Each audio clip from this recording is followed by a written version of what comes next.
오늘 이 시간은 심령이 가난한 자 천국을 얻다라는 제목으로 말씀을 전하고 은혜를 나누기를 원합니다. 작년에 많은 뉴스 채널들을 뜨겁게 달궜던 참 기분 좋고 재미있는 한 기사 소식을 소개해드리고자 합니다. 한 직장에서 야유회가 있었는데요.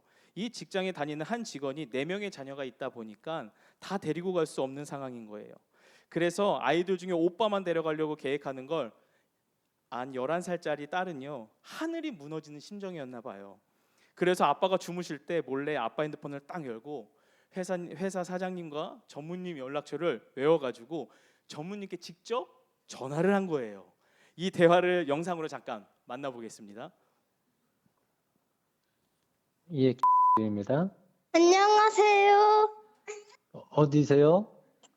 그게 아세요? 예. 제가 딸인데요. 아빠가 오늘 야외에 간대요. 야외에 가시지. 근데 제가 간다고 잘랐는데 아빠가 오빠만 데려간다고 계속 저 놀렸어요. 그래, 야, 잠깐만. 네, 네 이름이 누구야? 별아. 네, 11살. 네. 아이고, 그래. 그래서 오빠도 못 가게 해주고 아빠도 못 가게 해주세요. 오빠도 못 가고 아빠도 못 가게 해줘. 네. 야, 그러면은 별아가 가면 되겠네.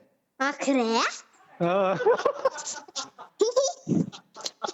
별아가 가면 되잖아, 그지? 그럼 해결되는 거지? 네. 그래. 내가 아빠한테 얘기할게. 네. 그래. 왜? 전무님이 어, 아빠한테 말했잖아. 어, 그래서 나 갈 수 있잖아. 어. 감사하다고 내가 또 전화할게. 하지 마. 절대 하지 마. 그래, 그만해. 하지 마. 네, 여기까지 보도록 하겠습니다. 그럼 아빠가 전화해줘. 네, 여기까지 보도록 하겠습니다. 이 뉴스 영상에 사람들이 많이 웃기도 했지만 댓글을 많이 달았어요. 어떤 분들이 이 아이에 대한 분석을 이렇게 해서 댓글을 달았는데 잘 한번 들어보세요. 아빠가 잘 때 전화번호를 확보하는 치밀함, 그 번호를 외우는 똑똑함, 전무님께 서슴없이 전화하는 담대함, 아빠와 협상이 안 되면 그 윗선과 다이렉트로 협상한다는 영리함, 그리고 전무님께 컷당할 것을 대비해서 차선책인 사장님 연락처까지 준비한 치밀함.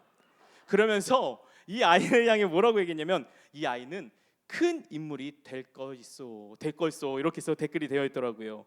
여러분, 그 통화한 다음 날 이 가족은 어떻게 되었을까요? 그 아빠 불러가서 심할서 썼을까요? 아니요, 회사에서 권고사직을 당했을까요? 네, 감사하게도 이 아이랑 오빠랑 다 함께 가서 야유회에 함께 참석하고 행복한 시간을 가졌다고 합니다. 저는 이 영상을 보는데 두 가지 생각이 들었습니다. 첫 번째가 뭐냐면 이 전무님에 대한 것이었어요. 일반적이라면 이렇게 전화를 받았을 거예요. 아빠랑 얘기해 라고 하지 않았을까요? 그리고 툭 끊었을 거예요. 그럼 이 아이가 얼마나 무안하고 또 상처가 되었겠습니까? 그런데 그렇게 하지 않았습니다.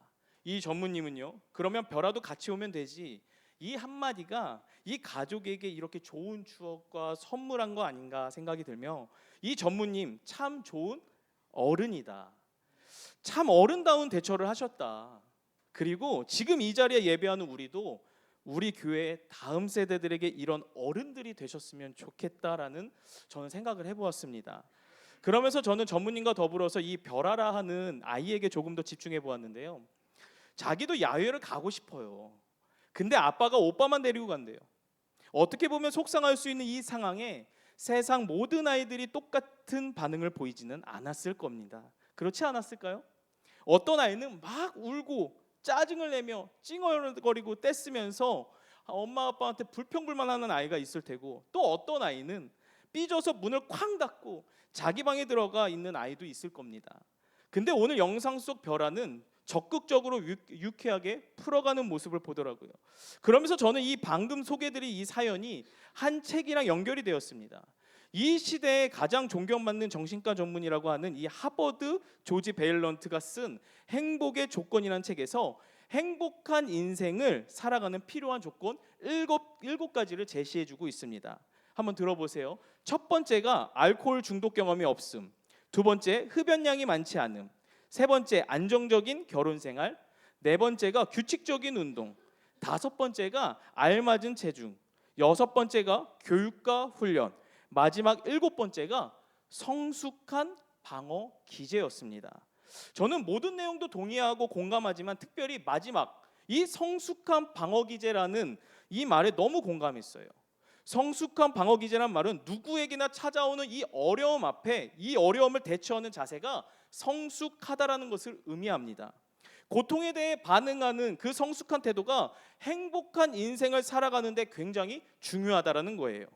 여러분, 이 자리 가운데 고통 없는 분 계신가요? 걱정 없이 사시는 분 계신가요? 한 명도 외회가 없을 겁니다. 청소년이든 청년이든 장년이든 노년이든 우리 모두는요, 고통과 함께 어려움과 함께 이 땅에서 살아갑니다. 오늘 이 시간도 겉으로는 의연한 척하고 남들이 웃을 때 함께 웃지만 이 마음에 묵직한 인생의 고통을 가지고 이 자리에 나오신 분이 있을지도 모르겠습니다. 그런데 우리가 고통을 만나는 것 어쩔 수 없지만 그 고통을 어떤 자세로 대처하는지 그 다음 스텝이 확 달라진다는 거예요. 불행으로 갈 것인가 아니면 행복으로 갈 것인가, 또한 감사를 고백하며 갈 것인가, 이것이 우리의 삶에 놓여 있는 기로라고 저는 생각합니다. 그래서 저는요, 여러분이 정말 이 주님 안에서 행복한 삶 사셨으면 좋겠습니다. 또한 팔복의 말씀을 살펴보면서 이 복 있는 사람으로 살아가기를, 정말 주 안에서 행복을 경험하는 삶이 되기를 결단하고 기대하는 여러분들 모두 다 되었으면 좋겠습니다. 저는 오늘부터요, 팔복에 대해서 한번 살펴보려고 합니다. 오늘 본문은요, 산상수 내용 안에 포함되어 있는 팔복이죠. 산상수는 5장에서부터 7장까지 나오는 예수님의 설교 말씀이에요. 그 안에 팔복이라는 내용이 담겨져 있죠. 예수님의 이 산상수훈은요, 기독교 신자들에게만 알려진 내용이 아니라요, 기독교 신자가 아닌 사람들에게도, 심지어 타 종교인이나 철학자들, 세속인들에게도 자주 화제가 되는 말씀입니다. 인도의 간디는요, 예수님께서 말씀하신 이 산상수훈은 종교 중에 종교요, 모든 종교의 다이아몬드라는 말로 극찬을 했습니다. 또한 2017년에 우리나라 불교 승려인 대스님이라고 하는 사람이 영화를 만들었어요. 근데 어떤 영화다 보니까 제목이 산상수훈이었습니다. 이처럼 신자가 아닌 사람들도 이렇게 예수님께서 말씀하신 산상수훈에 열광하고 또 추종하는 모습을 우리는 발견할 수 있다는 거예요. 그렇다면 타종교에서도 이 산상수훈의 내용을 극찬하는 이유가 무엇일까요? 무엇이냐는 거예요. 그것은요, 이 산상수훈 안에 담겨있는 메시지가 인간의 본질에 대해서, 또 인간이 인간답게 살아가야 되는 삶에 대해 잘 이야기해주고 있기 때문이지 않나 저는 생각해 봅니다. 그렇다면 산상수훈 내용 안에 있는 이 팔복의 주제, 팔복이 말하는 핵심은 무엇일까요? 다들 알고 있듯이 복 있는 사람의 8가지 특징입니다. 가난한 자는 복이 있다, 애통하는 자는 복이 있다, 온유한 자, 의에 줄이고 목마른 자는 복이 있다, 긍휼히 여기는 자는 복이 있다, 마음이 청결한 자는 복이 있다, 화평케 하는 자는 복이 있다, 의를 위하여 박해를 받는 자는 복이 있다라고 이야기합니다. 이런 메시지는요, 현대인의 욕망과는 사뭇 다르죠. 많은 사람들이 가난해지고 싶어 하지 않습니다. 부유해지고 싶고 애통하고 싶진 않습니다. 늘 행복하고 즐겁고 웃고 싶어 한다는 거예요. 온유하고 부드러운 것은요, 세상을 절대로 이길 수 없습니다. 줄인 자가 복이 있다라고 하는데, 줄이고 싶지 않고 배부르고 싶어 하는 것이 바로 인간의 욕망인데 이 팔복은 그 모든 인간의 욕망을 배제하고 오히려 반대로 가는 것이 복 있는 사람이다라고 우리에게 가르쳐주고 있습니다. 왜 그럴까요? 그 이유는 딱 한 가지인 것 같아요. 세상 사람들이 아는 복과 성경에서 말하는 복이 다르기 때문에 그렇습니다.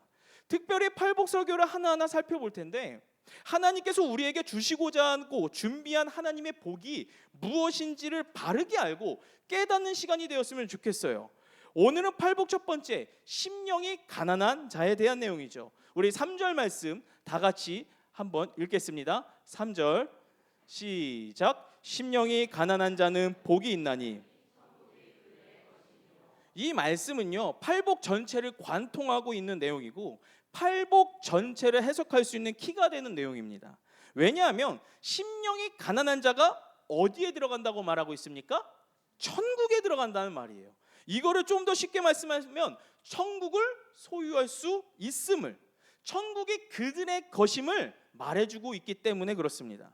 우리가 하나님 나라를 소유하고 그 나라 백성이 되지 못한다면 다른 모든 복을 받아도요, 그 모든 것이 다 허사가 되기 때문이에요. 세상에서 성공하고 아무리 잘 나가고 대단한 자리에 올라가면 뭐합니까? 결국은 하나님 나라에 들어가지 못한다면 우리 인생 자체가 헛것이 되고 우리의 신앙이 마지막이 아름답지 못한다는 거예요. 그렇기 때문에 이 심령이 가난한 자가 천국에 들어갈 것이다라는 것은 모든 팔복 전제가 된다는 거예요. 우리가 하나님 나라에 들어갈 수 있는 상태가 되어야지만 모든 복들이 우리에게 유익이 되는 것이지, 모든 것을 다 누렸는데 결국은 하나님 나라에 들어가지 못하고 하나님 나라의 백성이 되지 못한다면 많은 것을 누려봤자 전부 다 헛된 것이라는 거죠. 그렇다면 여기서 말하는 심령이 가난한 자는 복이 있다, 이 말은 무엇을 의미할까요? 이 심령이라는 단어를 구체적으로 보면 헬라어로 푸뉴마입니다. 이 단어의 기본적인 뜻은요, 바람, 호흡, 성령, 마음이라는 뜻을 가지고 있어요. 굉장히 뜻이 다양하죠. 그러나 이 본문의 맥락상 심령이 가난하다란 말은요, 쉽게 말하자면 마음이 가난하다라고 이야기합니다. 마음이 가난하다는 말은 완전히 아무도 없는 상태를 말합니다. 내 심령이 완전히 텅텅 비운 상태, 마치 공허한 상태를 말한다는 거예요. 마틴 로이드 존슨 목사님이 이 심령이 가난, 이렇게 설명했습니다. 심령이 가난해진다는 것은 속을 비우는 것을 의미하며 나머지 복을 가득 채우는 것을 의미한다. 채우기 전에 먼저 비워야 한다. 복음에는 항상 이 두 가지 면이 있다. 세워지기 전에 먼저 넘어짐이 있고 서 있음에 앞서 뉘우침이 선행해야 하는 것이 바로 복음의 본질이다라고 이야기합니다. 다시 말해서 심령이 가난해지지 않으면, 심령이 텅 비어지지 않으면, 내 영혼이 텅 비지 않으면 하나님의 복, 이 하나님의 은혜의 말씀을 우리 영혼 가운데 채울 수 없다라고 얘기한다는 거죠. 그러니까 마음이 부유한 상태이고 마음이 무엇인가 다른 것들로 꽉꽉꽉 채워져 있으면요, 하늘의 복이 우리의 마음과 심령 안에 파고들 수가 없다라고 얘기해주고 있다는 거예요. 그러니까 우리 자신을 먼저 뭐 해야 된다는 거예요? 비워야 한다는 거예요. 내 자신 안에 어떠한 소망도 남아있으면 안 된다는 거죠. 내가 다른 소망을 가지고 이 있는 상태에서 하나님 나라에는 절대로 들어갈 수 없다는 것입니다. 내 안에 어떤 소망도 없고 내 안에 소망을 채울 수 있는, 내 영혼을 채울 수 있는 것은 다른 것이 아니라 오직 하나님만이 내 영혼을 채울 수 있다라는 그 마음을 가지고 주님 앞에 나아갈 때 우리는요, 비로소 천국을 소유하게 되고 천국 시민이 된다라고 예수님께서는 가르쳐 주시는 것입니다. 여러분, 우리가 음식을 먹을 때도 마찬가지 아닙니까? 배가 부르면 더 이상 먹을 수 있을까요? 없을까요? 당연히 없죠. 배가 꽉 차면 더 이상 들어갈 수가 없습니다. 영혼의 상태도 이와 같다는 거예요. 하나님이 아니라 다른 것들을 꽉꽉꽉 채워 있으면요, 예를 들어 원망, 분노, 여러 가지 욕심, 정욕, 이것들로 내 안에 가득 채워 있으면요, 하나님을 필요하지 않는다는 거예요. 내 영혼이 부유하고 충만하다라고 생각하는 사람은요, 하나님을 찾지 않습니다. 하나님이 없어도 내 인생 살만하거든요. 그런 사람이 어떻게 하나님을 찾을 수 있겠습니까? 목마르지 않는 사람이 물을 찾습니까? 절대 찾지 않아요. 심령이 줄이고 심령이 목말라야, 다 같이 한번 따라했으면 좋겠습니다. 주님을 찾는다. 아멘이십니까? 그렇게 주님을 찾는 사람이 무엇을 주신대요? 천국을 소유할 수 있는 약속을 주셨어요. 그래서 주님은 말씀하십니다. 구하라, 찾으라, 두드리라. 그런데 그런 사람들이 적다는 거예요. 너희들이 구하여도 얻지 못하면 하나님 앞에 기도하지 않기 때문이다라고 야고보 사도가 얘기하고 있습니다. 여러분, 왜 당신은 하나님을 뜨겁게 찬양하지 않습니까? 왜 당신은 하나님을 뜨겁게 예배하지 않습니까? 그렇게 잔소리할 필요가 없다는 거죠. 그 사람이 갈급해지면, 그 사람의 영혼이 텅텅텅 비어 있으면 하나님만 바라볼 수 없는 상황이 되면은요, 알아서 하나님을 향해 뜨겁게 찬양하고요, 알아서 하나님 앞에 와서 몸부림친다는 거예요. 마음과 심령이 다른 것으로 차 있기 때문에 하나님을 뜨겁게 찬양하거나 예배하지 않는다는 거죠. 그래서 우리는요, 오늘 이 팔복의 첫 번째, 심령이 가난한 자는 복이 있나니, 이 말씀을 대하면서 내 자신을 한번 점검해 볼 필요가 있습니다. 돌아볼 필요가 있다는 거예요. 내 안에 과연 하나님이 아닌 다른 것들로 채워져 있는가?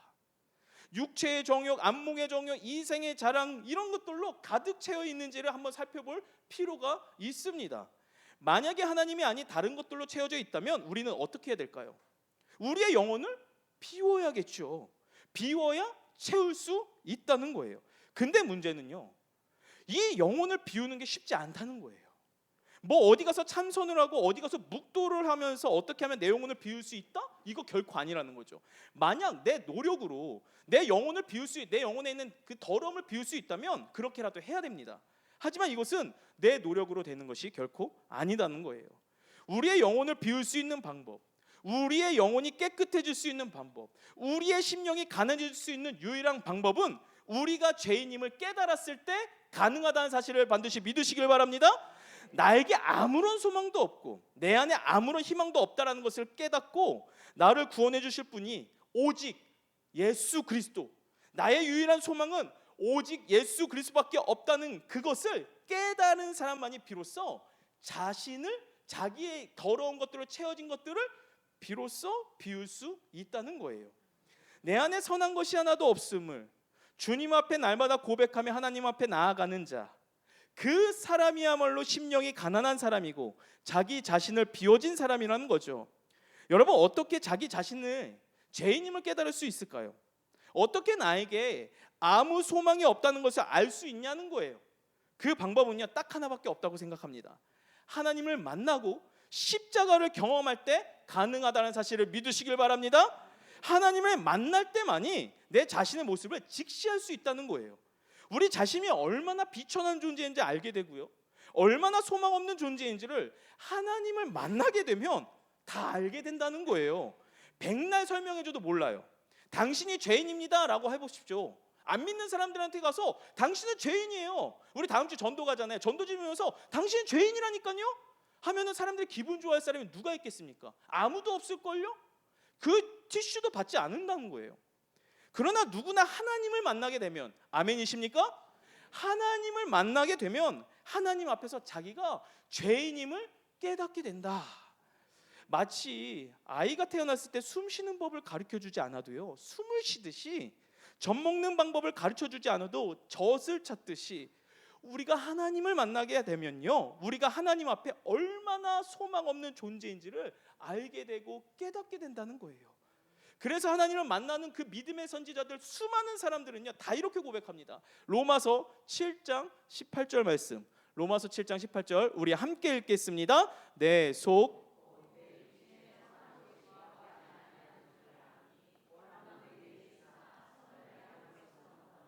아멘. 바울은 이야기하죠. 하나님을 만나고 나니까 하나님의 그 밝은 빛이 자기 영혼을 비추게 되니까 자기는 아무 소망이 없는 자라는 것을 깨닫게 되었다는 거예요. 여러분, 이 고백은요 바울만일까요? 아닙니다. 주님을 만나는 사람들이 다 자신이 얼마나 부족한 존재인지 깨닫게 됩니다. 세례 요한은요, 예수님을 만나고 나서 이런 이야기를 합니다. 주여, 내가 누구에게 내게 오십니까? 오히려 당신이 나에게 세례를 베풀어 주셔야 되는 것 아닙니까? 라고 고백했습니다. 베드로는 또 어떨까요? 베드로는 예수님이 하나님 되심을 믿고 이렇게 고백합니다. 우리 누가복음 5장 8절 말씀 함께 읽겠습니다. 시몬 베드로가 이를 보고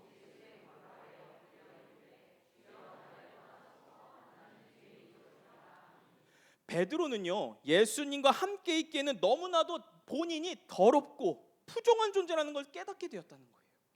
자기가 죄인이라는 걸 깨닫게 됐기 때문에 주여, 나를 떠나소서, 나는 부적격한 사람입니다, 주님 옆에 있기는 합당하지가 않은 존재예요 라고 고백하고 있지 않습니까? 하나님을 만나고 예수 그리스도를 만나는 모든 사람은요, 그 순간 자기 심령의 가난함을 보게 된다. 또한 주님을 만나는 자들은요, 다들 자신에게 아무 소망이 없음을 깨닫게 된다라는 것이에요. 나의 무능함과 무기력함을 알게 된다는 거죠. 완전히 주님 앞에 꼬꾸라져서 하나님의 자비와 은혜만 구하는 상태, 이것이 바로 오늘 마태복음 5장 3절에서 얘기하는 심령이 가난한 영혼에 대해 이야기입니다. 여러분, 우리가 세상에서 우리의 삶이 잘 풀리면요, 이런 마음 가지는 것 결코 쉽지 않습니다. 성공하고 승진하는 일마다 다 잘 되는 거예요. 부족함을 못 느끼는 사람, 이런 사람은요, 하나님을 찾을까요?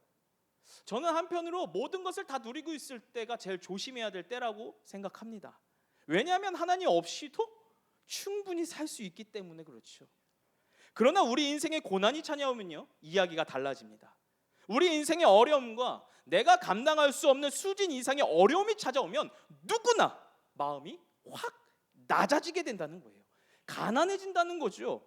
누가 뭐라 하지 않아도 자동으로 새벽에 나와 부르짖어 기도합니다. 왜 그렇습니까? 내가 아무것도 할 수 없음을 깨닫게 되어지기 때문에 그렇죠. 이러한 절망적인 마음을 심령이 가난하다라는 표현을 가지고 예수님은 제자들에게 오늘 본문을 통해 말해주고 있습니다.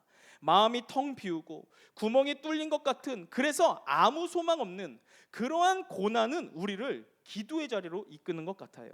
하나님을 찾게 되죠.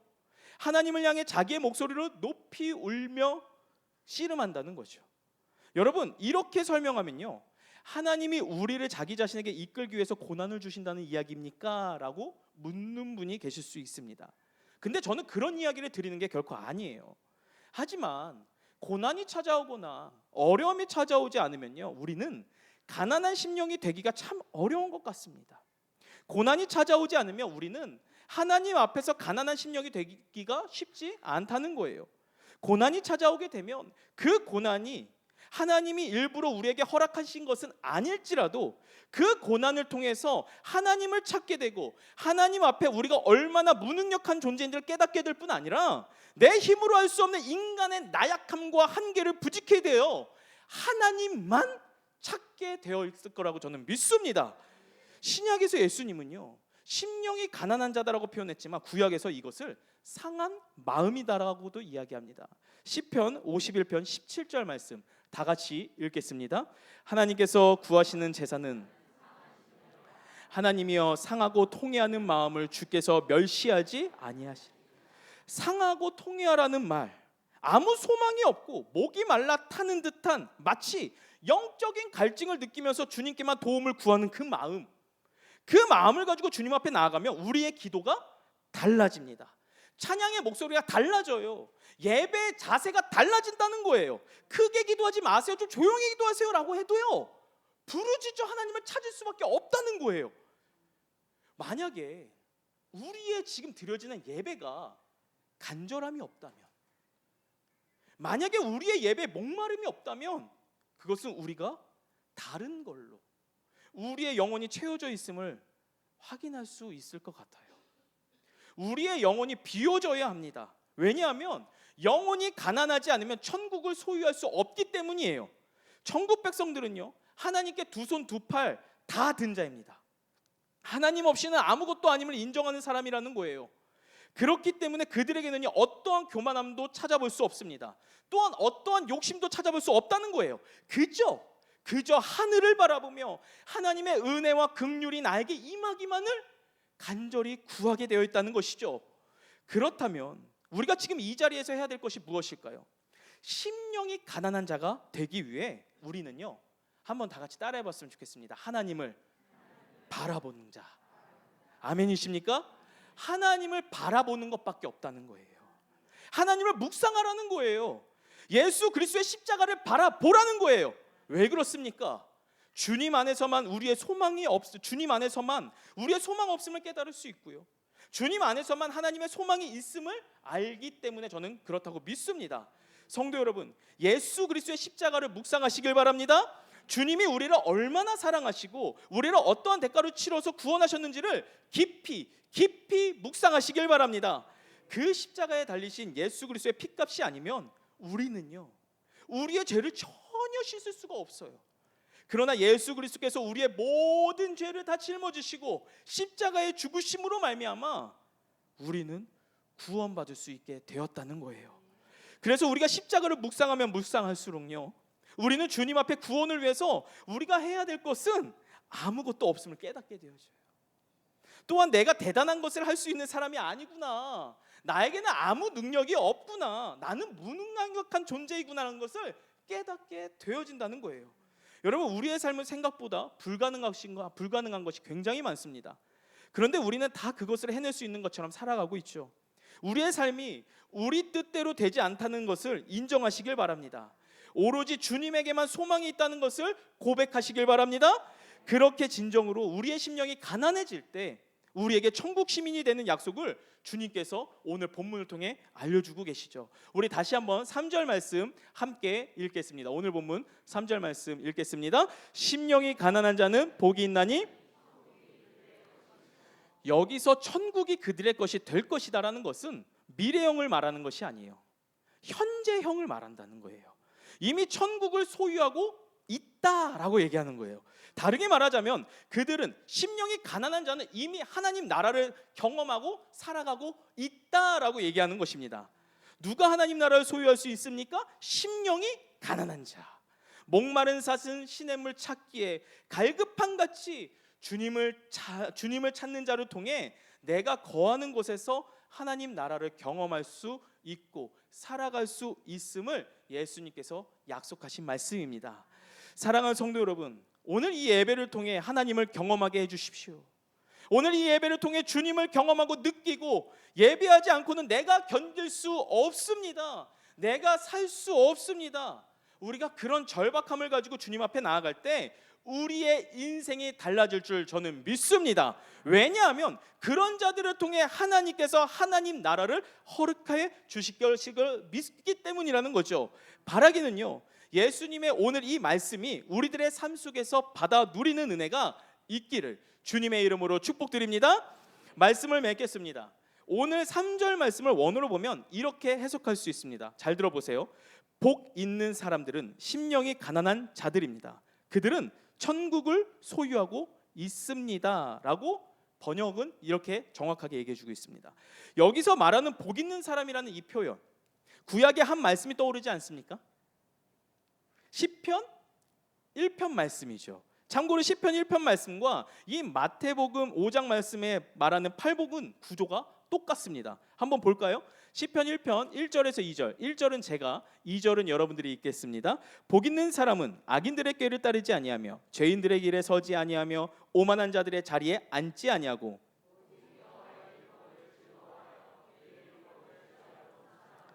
이 시편 1편이 무엇을 말하고 있습니까? 복 있는 사람은 이러한 특징을 가지고 있다 하면서 1절과 2절이 전개되어지고 있죠. 그리고 그 특징을 가진 사람들은 마침내 어떤 것을 얻고 누릴 수 있음을 말해줍니다. 즉 시편 1편에 뭐가 담겨져 있다는 거예요? 처음부터 복에 대해 이야기한다는 거예요. 우리는 복 받아야 살 수 있다는 거죠. 그런데 시편 1편의 재미있는 점은 뭐냐니까 복 있는 사람이라고 시작한다는 거예요. 이것은 너네 이거 하면 복 받을 거야 라고 말하는 것이 아니라 복 있는 사람은 이렇게 살 거야 라고 얘기하는 거예요. 근데 오늘 함께 읽은 팔복과 구조가 비슷하지 않습니까? 복 있는 사람은 심령이 가난한 자다. 무슨 말입니까? 심령이 가난한 자들은 복 있는 사람이라는 거예요. 왜 그럴까요? 저는 이 부분을요, 시편 말씀을 통해 찾아보았습니다. 시편 73편 28절 말씀 다 같이 읽겠습니다. 하나님께 가까이함이 내게 복이라. 내가 주 여호와를 나의 피난처로 삼아 주의 모든 행적을 전파. 아멘. 하나님을 가까이함이 내게 뭐라고 이야기합니까? 복이다라고 얘기해요. 왜 그렇게 말하는 걸까요? 하나님께서 복이시기 때문에 그렇다는 거죠. 내가 기도하니까 하나님께서 응답해 주셨어. 그러니까 복이신 하나님이 아니라 그냥 복이신 하나님과 함께 했을 때가 복 있는 사람이라는 거예요. 이 은혜가 저와 여러분들에게 있기를 축복드립니다. 사랑하는 성도 여러분, 여러분들의 마음 상태를 한번 점검해 보시길 바라요. 복 되신 하나님과 함께하고 있으십니까? 아니면 복 되신 하나님과 전혀 무관한 삶을 살고 계십니까? 세상의 것, 죄의 욕심, 욕망 가운데 사냐는 거예요. 바라기는요, 세상의 염려들, 또 세상의 자랑들, 내 안의 욕심과 욕망과 내가 주님보다 더 사랑하는 어떠한 것들이 우리 안에 가득 차서 하나님을 향한 열망이 타오르지 못하고 하나님을 향한 목마름이 없다면 우리는요 이 시간에 하나님께로 돌아가야 합니다. 그래서 야고보서 4장 8절은 우리에게 이렇게 말합니다. 하나님을 가까이 하라. 그리하면 너희를 가까이 하시리라. 아멘이십니까? 바라기는 하나님을 더욱더 바라보시고 그분께 더 가까이 나가심으로 가난한 심령이 회복되기를 바랍니다. 우리의 메마른 마음으로 갈급한 심령으로 주님 앞에 나아갈 때 주님이 우리의 텅 빈 영혼을, 우리의 가난한 영혼을 부유하게 하실 줄알고 저는 믿습니다. 그래서 오늘 우리 이 찬양으로 한번 마무리했으면 좋겠습니다. 목마른 사슴 시냇물 찾아 헤매듯이 내 영혼 주를 찾기에 갈급하나이다. 아멘이십니까? 주님만이 나의 힘, 주님만이 나의 방패, 나의 소망, 나의 몸 정성 다 바쳐서 오늘 이 시간 주님만을 경배합니다. 이 믿음의 고백을 이 시간을 통해서 우리 함께 입술을 열어 찬양했으면 좋겠습니다. 목마른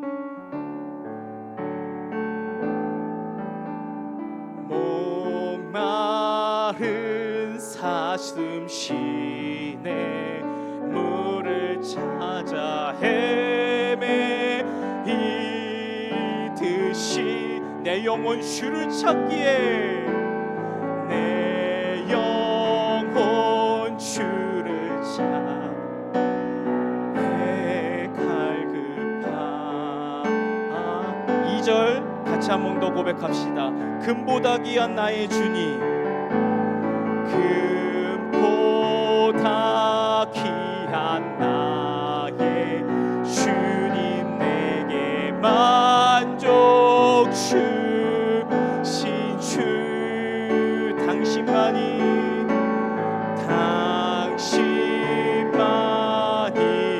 나의 기쁨 또한 나.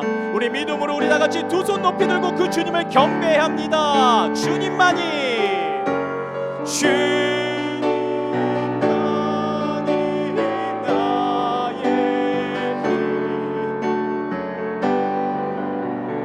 힘, 나의 참 소망, 나의 몸 정성 다 바쳐서 주님 경. 우리 목소리와 높이 한 번 더 믿음으로 고백하겠습니다. 주님만이 나의 힘이십니다. 만이 나의 힘,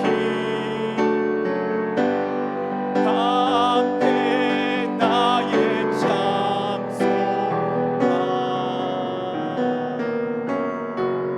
나의 몸 정성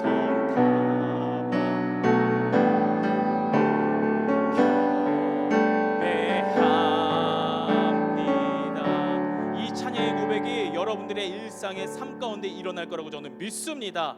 오늘 말씀 기억하셔서 심령이 가난한 자가 되어 하나님 한 분만을 바라보고 붙잡고 그래서 하나님의 은혜 그 천국을 이 땅에서 마음껏 누리시기를 주님의 이름으로 축복드립니다.